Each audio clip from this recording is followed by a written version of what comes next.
রাতের অন্ধকারে সৌদি আরবের মরুভূমির বুকে হঠাৎ কেঁপে উঠল মাটি। আকাশ থেকে নেমে এলো আগুনের বৃষ্টি। রাডার স্ক্রিনে একের পর এক জ্বলে উঠল লাল সংকেত। কিন্তু কিছু বুঝে ওঠার আগেই শেষ হয়ে গেল সব। আমেরিকার মধ্যপ্রাচ্যের সবচেয়ে সুরক্ষিত সামরিক ঘাঁটিতে সেই রাতে যা ঘটেছে তা গোটা বিশ্বের ক্ষমতার হিসাব নিকাশ উল্টে দিয়েছে। ইরান সরাসরি হামলা চালিয়েছে সৌদি আরবের মাটিতে থাকা মার্কিন বিমান ঘাঁটিতে এবং একটানা 5টি যুদ্ধ বিমান ধ্বংস করে দিয়েছে। যে আমেরিকার নাম শুনলে গোটা দুনিয়া থমকে দাঁড়ায়, সে আমেরিকার অহংকার এই প্রথমবারের মতো ধুলোয় মিশে গেছে এমনভাবে যা কেউ আগে কল্পনাও করেনি। কিন্তু এই হামলার চেয়েও বড় খবর হলো অন্য জায়গায়। যে প্রশ্নটা এখন সবার মাথায় ঘুরপাক খাচ্ছে সেটা হলো সৌদি আরব এবং সংযুক্ত আরব আমিরাতের মতো মুসলিম দেশ কিভাবে আমেরিকা আর ইসরায়েলের পাশে দাঁড়িয়ে ইরানের বিরুদ্ধে যুদ্ধের প্রস্তুতি নিচ্ছে। ভূরাজনীতির খবর যারা নিয়মিত অনুসরণ করেন তারা হয়তো অবাক হচ্ছেন না, কারণ বাস্তবতা হলো সৌদি কিংবা আমিরাত কেউই কখনো মার্কিন প্রভাব বলয়ের বাইরের দেশ ছিল না।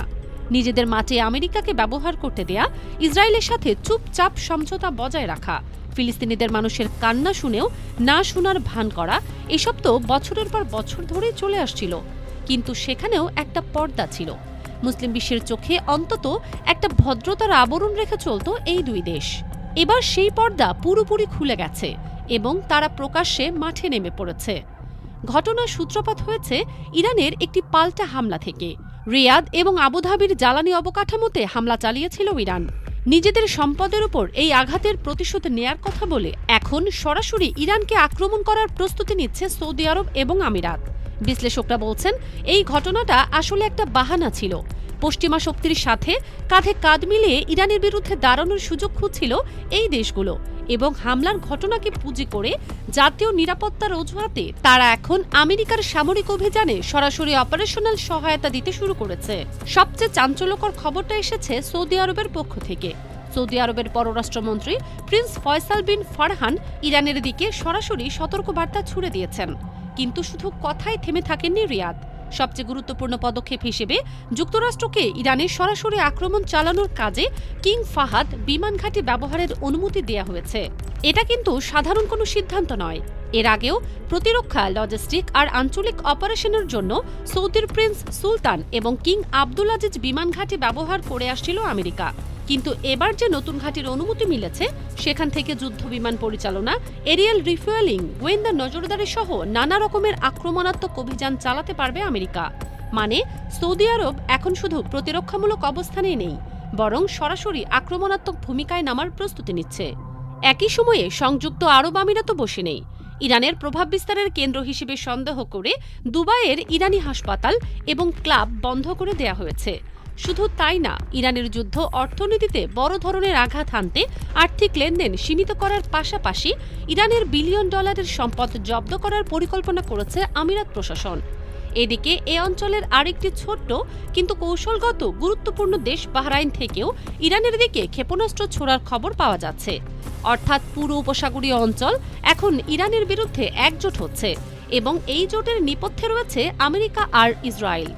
এবার আসা যাক সেই রাতের কথায়, যে রাতে ইরান আমেরিকার সবচেয়ে শক্তিশালী ঘাঁটিতে আঘাত হেনেছে। সৌদি আরবের মাটিতে আমেরিকা যে সামরিক ঘাঁটি গড়ে তুলেছিল সেটা কোনো সাধারণ জায়গা ছিল না। পুরো মধ্যপ্রাচ্যে আমেরিকার চোখ আর কান বলা হতো এই ঘাঁটিকে। সর্বাধুনিক রাডার ব্যবস্থা আর আকাশ প্রতিরক্ষার এমন জাল বিছানো ছিল সেখানে যে একটা মাছিও অনুমতি ছাড়া ঢুকতে পারত না। ট্রাম্প প্রশাসন সৌদির সাথে সম্পর্ক আরও মজবুত করতে এবং মধ্যপ্রাচ্যে আমেরিকার আধিপত্য ধরে রাখতে এখানে বসিয়েছিল তাদের সবচেয়ে শক্তিশালী এয়ারবেস। কিন্তু ইরান সেই দুর্ভেদ্য দুর্গেই আঘাত হানল এবং সেটাও এমনভাবে যা কারো কল্পনায়ও ছিল না। ইরান এবার কোনো সাধারণ অস্ত্র ব্যবহার করেনি। তারা মাঠে নামিয়েছে তাদের গোপনে তৈরি করা অত্যাধুনিক ড্রোন আর ব্যালিস্টিক মিসাইল। এই ড্রোন আর মিসাইলগুলো এতটাই নিচ দিয়ে এবং এতটাই দ্রুতগতিতে উড়ে এসেছিল যে আমেরিকার বিলিয়ন ডলারের রাডার সিস্টেম সেগুলো ধরতেই পারেনি। আকাশ থেকে আক্ষরিক অর্থেই আগুনের বৃষ্টি নেমে এসেছিল সেই রাতে।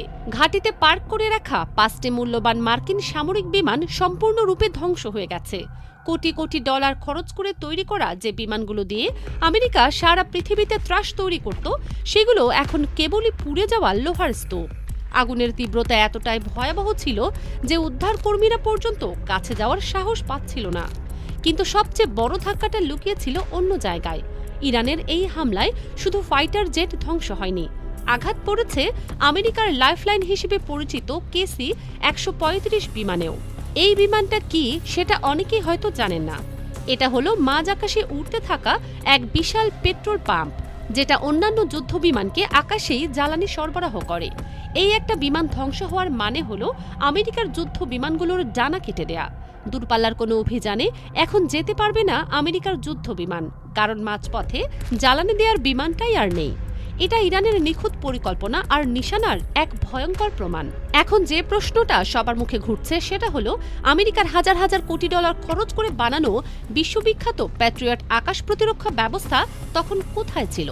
কেন এই সিস্টেম একটাও মিসাইল বা ড্রোন আটকাতে পারল না? বিশেষজ্ঞরা যা বলছেন তা শুনলে আরও অবাক হতে হয়।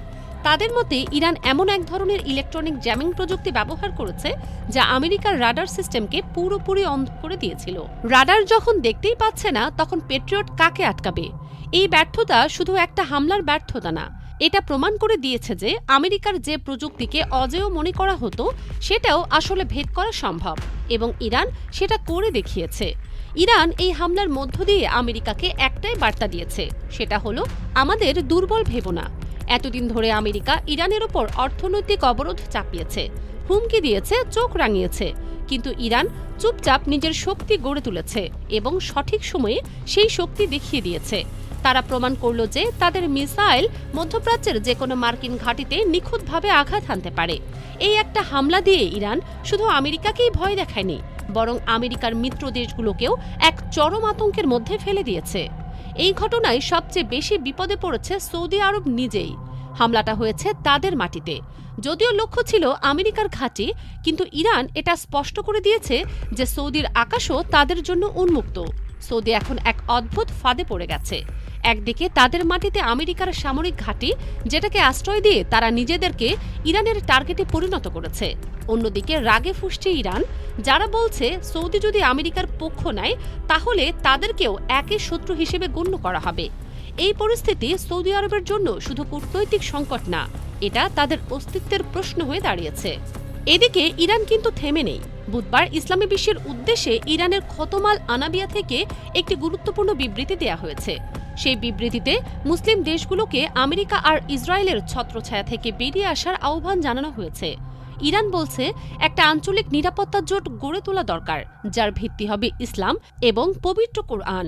ঐক্য, আত্মনির্ভরশীলতা এবং সম্মিলিত প্রতিরক্ষার উপর জোর দিচ্ছে তেহরান। কিন্তু বাস্তবতা হলো, মুসলিম বিশ্ব এই মুহূর্তে এতটাই বিভক্ত যে এই আহ্বানে কতটা সাড়া মিলবে সেটা বলা কঠিন। 5টি বিমান ধ্বংসের পর আমেরিকা কি চুপ করে বসে থাকবে? কখনোই না। পেন্টাগনে এখন চলছে চরম উত্তেজনা। আমেরিকার প্রেসিডেন্ট যে কোনো মুহূর্তে বড় ধরনের পাল্টা হামলার নির্দেশ দিতে পারেন। আর আমেরিকা যদি সত্যি ইরানে ফুল স্কেল আক্রমণ চালায়, তাহলে মধ্যপ্রাচ্যে যে আগুন জ্বলবে সেটা সারা বিশ্বে ছড়িয়ে পড়তে একটুও সময় লাগবে না। চলমান যুদ্ধের কৌশলগত ভারসাম্যে এরই মধ্যেই বড় পরিবর্তন আসতে শুরু করেছে। মধ্যপ্রাচ্যে যদি সত্যিকার অর্থে আঞ্চলিক যুদ্ধ বেঁধে যায়, তবে বদলে যাবে পুরো অঞ্চলের শক্তির সমীকরণ। দীর্ঘমেয়াদে ভয়াবহ ক্ষতি হবে এখনকার অর্থনীতি, জ্বালানি, বাণিজ্য আর নিরাপত্তা ব্যবস্থার। আন্তর্জাতিক তেলের বাজারে এরই মধ্যেই অস্থিরতা দেখা দিয়েছে। আঞ্চলিক এই যুদ্ধ যে আন্তর্জাতিক যুদ্ধে রূপ নিতে পারে সেই সম্ভাবনাও এখন আর কেউ উড়িয়ে দিচ্ছে না। পরিস্থিতি যেদিকে এগোচ্ছে তাতে অনেকেই মনে করছেন আমরা হয়তো তৃতীয় বিশ্বযুদ্ধের একেবারেই দোরগোড়ায় এসে দাঁড়িয়েছি। আমেরিকার মতো পরাশক্তির সবচেয়ে সুরক্ষিত ঘাঁটিতে ইরানের এই দুঃসাহসিক আক্রমণ মধ্যপ্রাচ্যের রাজনীতির মানচিত্র চিরতরে বদলে দিয়েছে। এখন পুরো বিশ্ব শুধু একটা জিনিসের দিকে তাকিয়ে আছে, আমেরিকা কি জবাব দেবে? কবে দেবে? কিভাবে দেবে? নাকি ইরান এমন কোনো চমক লুকিয়ে রেখেছে যেটা সঠিক সময় বের করে সবাইকে আবারও স্তব্ধ করে দেবে? উত্তর সময় বলে দেবে। সেই সময়টা হয়তো আর বেশি দূরে নেই।